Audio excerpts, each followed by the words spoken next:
ಅನಘಾವಾಸ್ತು ವೀಕ್ಷಕರಿಗೆ ಮಹೇಶ್ ಕುಮಾರ್ ಮಾಡುವ ನಮಸ್ಕಾರಗಳು. ಇವತ್ತಿನ ದಿನ LPG ಸಿಲಿಂಡರನ್ನು ಎಲ್ಲಿ ಇಟ್ಕೊಳ್ಳೋದ್ರಿಂದ ತೊಂದರೆ ಅನುಭವಿಸ್ತಾ ಇದ್ದೀವಿ, ಅದರಿಂದ ಏನು ಪ್ರಾಬ್ಲಮ್ ಆಗುತ್ತೆ, ಯಾವ ಕಡೆ ಇಟ್ಕೊಂಡ್ರೆ ಏನು ಪರಿಣಾಮವನ್ನು ನೀಡ್ತಾ ಇದೆ, ಅದೆಲ್ಲವನ್ನು ತಿಳ್ಕೊಳ್ಳೋಣ. ಓಂ ಅನಘಾಯ ನಮಃ. ಇದಕ್ಕೆ ಆಧಾರ ಏನು, ಯಾಕೆ ಅಂತಂದ್ರೆ ನೋಡಿ, ನಾವು ಸಾಕಷ್ಟು ವಿಸಿಟ್ಗಳು ಹೋಗಿರ್ತೀವಿ, ಅಲ್ಲಿ ಕೊಟ್ಟಂತಹ ಮಾಹಿತಿ, ಅದರಿಂದ ಆಗಿರ್ತಕ್ಕಂತಹ ಬದಲಾವಣೆ, ಅದರ ಆಧಾರದ ಮೇಲೆ ನಾವು ನಿಮ್ಗೆ ಒಂದು ವಿಚಾರಗಳನ್ನು ತಿಳಿಸ್ತೀವಿ ಬಿಟ್ರೆ ಯಾವುದೇ ಹೊಸ ಕ್ರಿಯೇಟೆಡ್ ವಿಚಾರಗಳಲ್ಲ.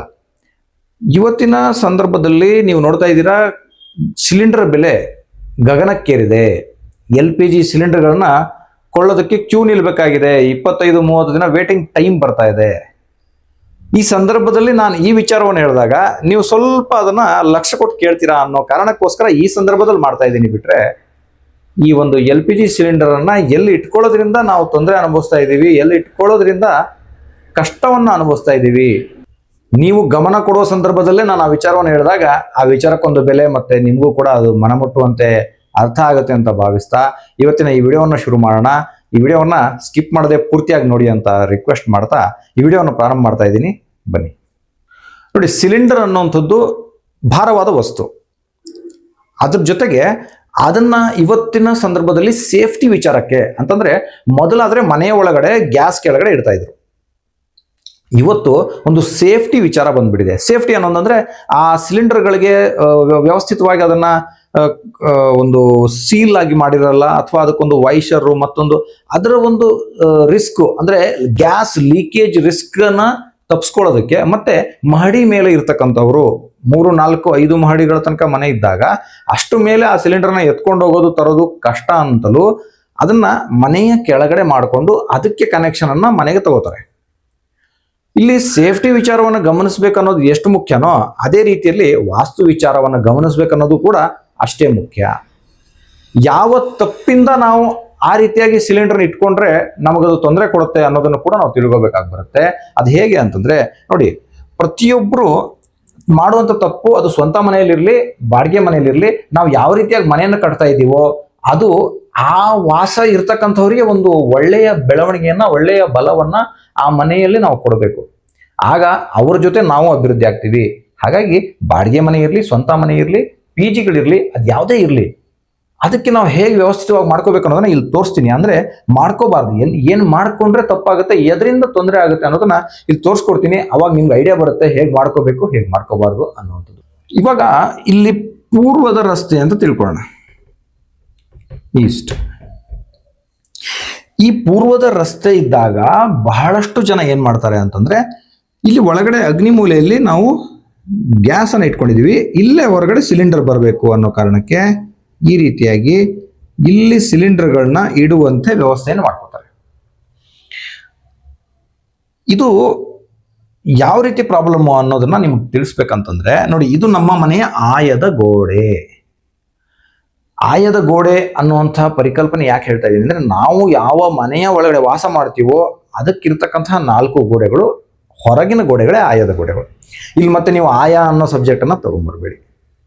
ಆಯ ಅನ್ನುವಂತಹ ವಿಚಾರವನ್ನ ವಿಸ್ತೃತವಾಗಿ ಮುಂದೆ ಬರುವ ದಿನಗಳಲ್ಲಿ ಒಂದು ಒಳ್ಳೆಯ ವಿಡಿಯೋವನ್ನು ಮಾಡಿ, ಆಯದ ಮಹತ್ವ, ಆಯ ಬೇಕಾ ಬೇಡವಾ, ಆಯ ಹೇಗೆ ಉಪಯೋಗಿಸ್ಕೊಳ್ಳೋದು, ಆಯದ ಅನಿವಾರ್ಯತೆ ಇದೆಯಾ ಇಲ್ವಾ, ಇವತ್ತಿನ ಕಾಲಘಟ್ಟದಲ್ಲಿ ಇವತ್ತಿನ ಸೈಟ್ ಅಳತೆಗಳಲ್ಲಿ ಆಯಾ ಕೆಲಸ ಮಾಡ್ತಾ ಇಲ್ವಾ, ಪ್ರತಿಯೊಂದನ್ನು ನಾವು ಬಿಡಿಸಿ ವಿಸ್ತಾರವಾಗಿ ತಿಳ್ಕೊಳ್ಳೋಣ. ಅದು ಒಂದ್ ಕಡೆ ಆದ್ರೆ, ಈ ಮನೆಯ ಆಯದ ಗೋಡೆ ನೋಡಿ, ಆಯದ ಗೋಡೆಗೆ ಕನೆಕ್ಷನ್ ಇರ್ತಕ್ಕಂಥ ಈ ರೀತಿಯಾಗಿ ನಾವು ಒಂದು ಬಾಕ್ಸ್ ಅನ್ನ ಮಾಡಿ, ಇದೊಂದು ಸಿಲಿಂಡರು, ಕೆಲವೊಬ್ರು ಹಿಂಗ್ ಮಾಡಿ ಇನ್ನೊಂದು ಸಿಲಿಂಡರ್ ಇಟ್ಕೊಂತಾರೆ. ಈ ರೀತಿಯಾಗಿ ನಂಬರ್ ಆಫ್ ಸಿಲಿಂಡರ್ಗಳನ್ನ ಇಲ್ಲಿಟ್ಟಾಗ ಒಂದು ಭಾರವಾದ ವಸ್ತುಗಳು, ಸಿಲಿಂಡರ್ ಅಂತಕ್ಕಂಥ ತುಂಬಾ ಭಾರ ಇರುತ್ತೆ. ಅದರ ಜೊತೆಗೆ ನಾವು ಈ ಮೂಲೆಯನ್ನ ಎಕ್ಸ್ಟೆಂಡ್ ಮಾಡ್ಕೊಂಡಿದೀವಿ. ಅರ್ಥ ಆಯ್ತಾ ನಿಮ್ಗೆ? ಈ ಮನೆಯ ಆಯದ ಗೋಡೆ ಕನೆಕ್ಷನ್ ಇದ್ದಾಗ ಇದು ಎಕ್ಸ್ಟೆಂಡ್ ಅಂತ ಲೆಕ್ಕ. ಇದು ಒಂದು ಬಾಕ್ಸ್ ಆಗಿರ್ಬೋದು ಅಥವಾ ಒಂದು ಗ್ರಿಲ್ ವರ್ಕ್ ಆಗಿರ್ಬೋದು. ಯಾವುದೇ ರೀತಿಯಾಗಿ ನೀವು ಮಾಡ್ಕೊಂಡಾಗ್ಲೂ ಅದು ಎಕ್ಸ್ಟೆಂಡ್ ಅಂತಕ್ಕಂಥ ಒಂದು ವಿಚಾರವನ್ನೇ ಕೊಡುತ್ತೆ ನಿಮ್ಗೆ. ಯಾಕಂದ್ರೆ ನಾವು ಗ್ರಿಲ್ ವರ್ಕ್ ಮಾಡ್ಕೋತೀವಿ, ಮತ್ತೆ ಅದಕ್ಕೊಂದು ನೀರು ತಾಗಬಾರ್ದಂತ ಒಂದು ಫೈಬರ್ ಶೀಟ್ ಅನ್ನಾಗ್ಲಿ ಮತ್ತೊಂದಾಗ್ಲಿ ಅದಕ್ಕೆ ಕವರ್ ಅಪ್ ಮಾಡ್ತೀವಿ. ಸೊ ಎನಿಹೌ ಇದು ಒಂದು ಎಕ್ಸ್ಟೆಂಡ್ ಆಗಿ ಪರಿಣಮಿಸುತ್ತೆ. ಆವಾಗ ಪೂರ್ವ ಅಗ್ನಿ ಏನೇನು ದೋಷವನ್ನು ಕೊಡಬೇಕಿದೆಯೋ ಆ ಪೂರ್ವ ಅಗ್ನಿ ಕೊಡ್ತಕ್ಕಂಥ ಎಲ್ಲ ದೋಷಗಳನ್ನ ಇದು ನೀಡುತ್ತೆ. ಮನೆಯಲ್ಲಿ ಕಿರಿಕಿರಿಗಳು ಜಗಳಗಳಾಗ್ತಕ್ಕಂಥದ್ದಾಗ್ಲಿ ಅಥವಾ ಈ ಪೂರ್ವ ಅಗ್ನಿ ಎಕ್ಸ್ಟೆಂಡ್ ಆದಾಗ ಯಾವ ರೀತಿಯಾಗಿ ಅದು ನಿಮಗೆ ಲಾಸ್ ಅನ್ನ ಉಂಟು ಮಾಡುತ್ತೆ, ಯಾವ ರೀತಿಯಾಗಿ ಅದು ನಿಮಗೆ ಒಂದು ರಿಸ್ಕ್ ಅನ್ನ ಉಂಟು ಮಾಡುತ್ತೆ, ಎಲ್ಲ ರಿಸ್ಕ್ಗಳನ್ನ ನೀವು ಅನುಭವಿಸ್ಬೇಕಾಗುತ್ತೆ. ಅದ್ರ ಜೊತೆಗೆ ಈ ಪೂರ್ವಾಗ್ನಿ ಬೆಳೆದಿರ್ತಕ್ಕಂತಹ ದೋಷಗಳಲ್ಲಿ ಯಾವೆಲ್ಲ ದೋಷಗಳು ಬರ್ತಾವೋ, ಮನೆ ಯಜಮಾನಿಗೆ ಆಗ್ತಕ್ಕಂತಹ ಅನಾನುಕೂಲಗಳಿರ್ಬೋದು, ನಾನು ಸಾಕಷ್ಟು ವಿಚಾರಗಳನ್ನ ಹಳೆಯ ಎಲ್ಲ ವಿಡಿಯೋಗಳು ತಿಳಿಸ್ಕೊಂತ ಬಂದಿದ್ದೀನಿ. ಯಜಮಾನಿಗೆ ಆಗ್ತಕ್ಕಂತಹ ಅನಾನುಕೂಲಗಳಿರ್ಬೋದು, ಆರೋಗ್ಯದ ಅನಾನುಕೂಲಗಳಿರ್ಬೋದು, ಅಥವಾ ಮನೆಗೆ ಎರಡನೇ ಸಂತಾನ. ನೋಡಿ, ಎರಡನೇ ಸಂತಾನ ಅನ್ನೋ ಜ್ಞಾಪಕ ಬರ್ತಾ ಇದೆ. ಬಳ್ಳಾರಿಯಲ್ಲಿ ಒಂದು ಸೈಟ್ ವಿಸಿಟ್ಗೆ ಹೋಗಿರ್ತೀವಿ. ಆ ಮನೆಯಲ್ಲಿ ಪೂರ್ವ ಅಗ್ನಿಯಲ್ಲಿ ಈ ರೀತಿಯಾಗಿ ಒಂದು ಬಾಕ್ಸ್ ಅನ್ನು ಮಾಡಿರ್ತಾರೆ. ಅದು ಕಬ್ಬಿಣದ ಒಂದು ದೊಡ್ಡ ಬಾಕ್ಸ್ ಅನ್ನು ಮಾಡಿರ್ತಾರೆ. ಒಂದು 3.5 ಅಡಿ ಮತ್ತು ಒಂದು 5 ಅಡಿ 6 ಅಡಿ ಇರತಕ್ಕಂಥ ಒಂದು ದೊಡ್ಡ ಬಾಕ್ಸ್ ಅಲ್ಲಿ ಸಿಲಿಂಡರ್ಗಳನ್ನ ಮತ್ತೊಂದನ್ನ ಸ್ಟೋರ್ ಮಾಡ್ತಕ್ಕಂಥದನ್ನ ಮನೆಯ ಗೋಡೆ ತಾಕ್ಸಿ ಇಟ್ಟಿರ್ತಾರೆ.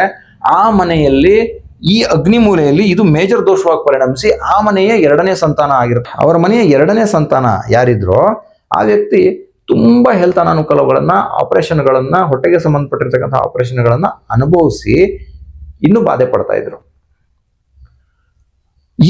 ಇದನ್ನ ನಾವು ಅದನ್ನ ತೆಗಿಯಕ್ಕೆ ಹೇಳಿದ್ವಿ ಅವರಿಗೆ. ಅದನ್ನ ತೆಗೆದ್ಮೇಲೆ ಕೂಡ, ಅದನ್ನ ತೆಗೆದಾದ್ಮೇಲೆ ಅವ್ರಿಗೆ ಸಾಕಷ್ಟು ರಿಲ್ಯಾಕ್ಸ್ ಆಗಿರ್ತಕ್ಕಂಥದ್ದನ್ನ ವಾಪಸ್ ಫೀಡ್ಬ್ಯಾಕ್ ಕೂಡ ಕೊಟ್ಟಿದ್ದಾರೆ.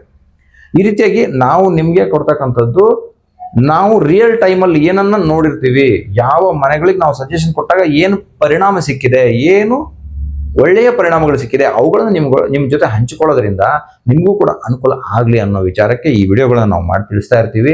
ಸೊ ಹಾಗಾಗಿ ಇದನ್ನ ಗಮನವಿಟ್ಟು ತಿಳ್ಕೊಳ್ಳಿ. ಅಕಸ್ಮಾತ್ ನೀವು ಈ ರೀತಿಯಾಗಿ ಮಾಡ್ಕೊಂಡಿದ್ರೆ ಅದನ್ನ ಆದಷ್ಟು ಬೇಗ ಅದಕ್ಕೊಂದು ಬದಲಿ ವ್ಯವಸ್ಥೆಯನ್ನು ಮಾಡ್ಕೊಳ್ಳಿ ಮತ್ತು ಮನೆಯ ಆಯದ ಗೋಡೆಗೆ ಈ ಥರ ಡಿಸ್ಟರ್ಬೆನ್ಸ್ ಮಾಡಬೇಡಿ ಅಂತ ಹೇಳ್ತೀನಿ. ಈಗ ಇದು ಪೂರ್ವದಲ್ಲಿದ್ದಾಗ. ಇನ್ನು ಉತ್ತರದಲ್ಲಿದ್ದಾಗ ಏನ್ ಮಾಡ್ಬಿಡ್ತಾರೆ, ಇಲ್ಲಿ ಬಾಗ್ಲು ಇಟ್ಕೊಂಡಿರ್ತಾರೆ, ವಾಯವ್ಯದಲ್ಲೇ ಮಾಡಬೇಕು ಅಂತೇಳಿ ವಾಯವ್ಯದಲ್ಲಿ ಒಂದು ಬಾಕ್ಸ್ ಮಾಡ್ಕೋತಾರೆ, ಇಲ್ಲೊಂದಷ್ಟು ಸಿಲಿಂಡರ್ಗಳನ್ನ ಹಾಕೋತಾರೆ. ಈ ರೀತಿಯಾಗಿ ವಾಯವ್ಯದಲ್ಲಿ ಮಾಡ್ಕೊಂಡಾಗ ಉತ್ತರ ವಾಯವ್ಯ ಬೆಳೆದಿರ್ತಕ್ಕಂತಹ ದೋಷವನ್ನು ಕೊಡುತ್ತೆ. ಈ ಉತ್ತರ ವಾಯವ್ಯ ಬೆಳೆದಿರ್ತಕ್ಕಂಥ ದೋಷವನ್ನು ಕೊಟ್ಟಾಗ ಈ ಉತ್ತರ ವಾಯವ್ಯದಿಂದ ಏನೇನು ಸಮಸ್ಯೆಗಳಾಗಬೇಕಿದೆಯೋ, ವ್ಯವಹಾರದಲ್ಲಿ ನಷ್ಟ ಆಗ್ತಕ್ಕಂಥದ್ದು, ಮದುವೆಗಳು ಡಿಲೇ ಆಗ್ತಕ್ಕಂಥದ್ದು, ಆಗಿರೋ ಮದುವೆಯಲ್ಲಿ ವ್ಯತ್ಯಾಸಗಳಾಗ್ತಕ್ಕಂಥದ್ದು, ಸೊಸೆ ಡಾಮಿನೇಷನ್ ಆಗ್ತಕ್ಕಂಥದ್ದು, ಮನೆಯಲ್ಲಿ ಹೆಂಗಸರು ಇಲ್ಲೂ ಹೆಂಗಸರು ಡಾಮಿನೇಷನ್ ಆಗ್ತಾರೆ, ಇಲ್ಲೂ ಹೆಂಗಸರು ಡಾಮಿನೇಷನ್ ಆಗ್ತಾರೆ. ಈ ರೀತಿಯಾಗಿ ಸಾಕಷ್ಟು ಸಮಸ್ಯೆಗಳನ್ನ ಇದು ಉಂಟು ಮಾಡುತ್ತೆ. ಕೋರ್ಟ್ ಕಚೇರಿ ವ್ಯಾಜ್ಯಗಳಲ್ಲಿ ನಿಮ್ಮನ್ನು ಸಿಲುಕುವಂತಹ ಒಂದು ಸಮಸ್ಯೆ ಎದುರು ಪಡಬಹುದು.